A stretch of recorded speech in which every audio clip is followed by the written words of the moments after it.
আমাৰ ইছলামিক সমাজ সেই সমাজৰ সমস্যাৰ ওপৰতো আমি ইয়াত আলোচনা কৰিছো আৰু পবিত্ৰ আল্লাহৰ যি বাণী হযৰত বিশ্বনবী হযৰত মুহাম্মদে আমাৰ বাবে লৈ আহিছিল তাৰো কথা আমাৰ বিভিন্নজন বক্তাই ইয়াতে আলোচনা কৰিছে। মই দুআষাৰ কথা ক'ব খুজিছো এইটোৱে যে পৃথিৱীত যিমান ধৰ্ম আছে, হিন্দু ধৰ্ম আছে, খ্ৰীষ্টান ধৰ্ম আছে বা আন যিমান ধৰ্ম আছে,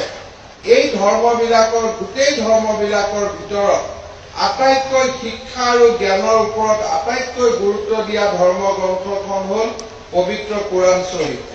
পবিত্ৰ কোৰাণ শ্বৰীফত প্ৰথম শব্দটোৰ পৰাই শেষলৈকে এই পবিত্ৰ কোৰাণ শ্বৰীফে জ্ঞান আৰু শিক্ষাৰ ওপৰত আটাইতকৈ বেছি গুৰুত্ব দি আহিছে আৰু এই পবিত্ৰ ইছলাম ধৰ্মৰ এজন পবিত্ৰ সেৱক হিচাপে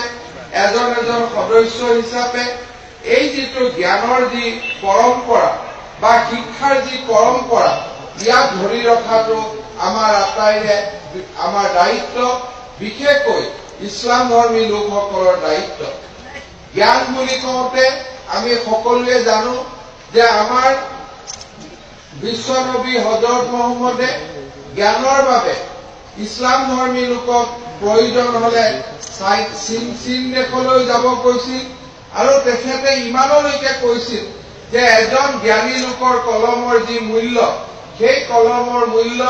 এজন শ্বহীদৰ মূল্যতকৈ শ্বহীদৰ তেজৰ মূল্যতকৈও বেছি। তেখেতে জ্ঞান আৰু শিক্ষাৰ ওপৰত আটাইতকৈ বেছি গুৰুত্ব দিছিল আৰু সেইকাৰণে আমাৰ যি এই মাদ্ৰাছা, আমাৰ যি পবিত্ৰ যি ইছলামিক শিক্ষাৰ যি মেইন কেন্দ্ৰ, এই মাদ্ৰাছাবিলাকৰ পৰা জ্ঞান আৰু শিক্ষাৰ এটা ডাঙৰ পোহৰ সমগ্ৰ সমাজখনত বিয়পাৰ আজি প্ৰয়োজন আছে। আজি আমাৰ সমাজখনত আটাইতকৈ প্ৰয়োজন হৈছে যে আধ্যাত্মিক শিক্ষা। আমাৰ সমাজখনত আমাৰ মানুহ আগবাঢ়িছে, মানুহৰ গাড়ী হৈছে, মানুহ প্লেনত অহা যোৱা কৰিব পৰা হৈছে, মানুহৰ টকা পইচা হৈছে, কিন্তু আধ্যাত্মিক শিক্ষা নোহোৱা কাৰণে মানুহে যিটো নিজৰ আটাইতকৈ ডাঙৰ চৰিত্ৰ মানুহ বুলি ক'লে যি বুজা যায় সেই মানুহৰ চৰিত্ৰটো লাহে লাহে মানুহে হেৰুৱাই পেলাইছে। আজি মানুহে এই আধ্যাত্মিক শিক্ষাৰ অভাৱৰ কাৰণে মানুহে নিজৰ দেউতাক মাকৰ মূল্য বুজি নোপোৱা হৈছে, মানুহে নিজৰ ভাই ককাৰ মূল্য বুজি নোপোৱা হৈছে, মানুহে সমাজৰ মূল্য বুজি নোপোৱা হৈছে, মানুহে দেশৰ মূল্য বুজি নোপোৱা হৈছে, মানুহে ধৰ্মৰ মূল্য বুজি নোপোৱা হৈছে। সেইকাৰণে আজি আমি যি ধৰ্মতে পালন নকৰোঁ কিয় প্ৰতিটো ধৰ্মই আমাক যি আধ্যাত্মিক শিক্ষা দিছে সেই আধ্যাত্মিক শিক্ষাৰ আজি আমি গুৰুত্ব অনুভৱ কৰাৰ সময় আহি পৰিছে আৰু আধ্যাত্মিক শিক্ষা আৰু সাধাৰণ শিক্ষা বা জেনেৰেল এডুকেশ্যনৰ এটা সিনথেসিস বা এটা মিক্সাৰ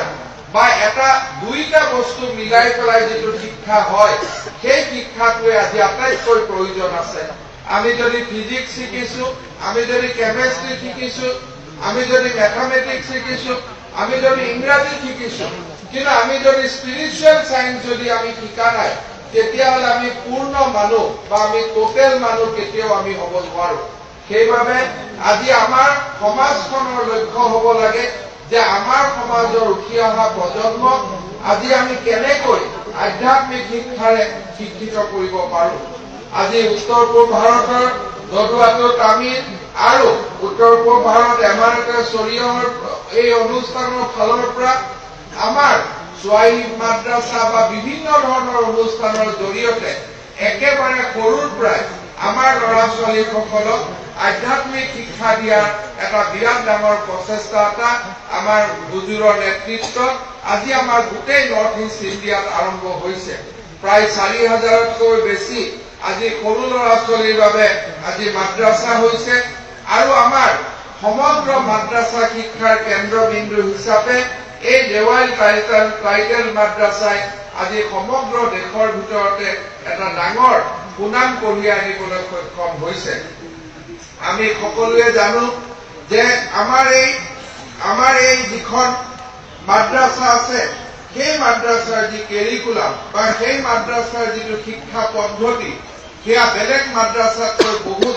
বেলেগ আৰু আধ্যাত্মিক শিক্ষাৰ ওপৰত ইয়াত গুৰুত্ব দিয়া হৈছে বিজ্ঞান ইংৰাজীৰ দৰে সাবজেক্টটো আছে আৰু তাতকৈ ডাঙৰ কথা পবিত্ৰ কোৰাণ শৰীফ হওক বা আমাৰ যিবিলাক ইছলাম ধৰ্মৰ গ্ৰন্থ এই গ্ৰন্থবিলাকৰ ওপৰত ছাত্ৰ ছাত্ৰীসকলক আজি এটা প্ৰকৃত শিক্ষা দিয়াৰ প্ৰচেষ্টা এই দেৱাইল টাইটেল মাদ্ৰাছাত আজি চলিছে এই দেৱাইল টাইটেল মাদ্ৰাছাখন আমাৰ অসমৰ এগৰাকী শিক্ষকগুৰু আমাৰ অসমৰ প্ৰাক্তন বিধায়ক আৰু এই অনুষ্ঠানৰ প্ৰথম ফাউণ্ডাৰ আব্দুল জলিল চৌধুৰী সাহেবৰ একটা সপোন আছিল আৰু সেই সপোন এই দেৱাইল টাইটেল মাদ্ৰাছা আজি সেই সপোনকে বাস্তৱত পৰিণত কৰি এখন ডাঙৰ অনুষ্ঠানলৈকে আজি ৰূপান্তৰিত হৈছে।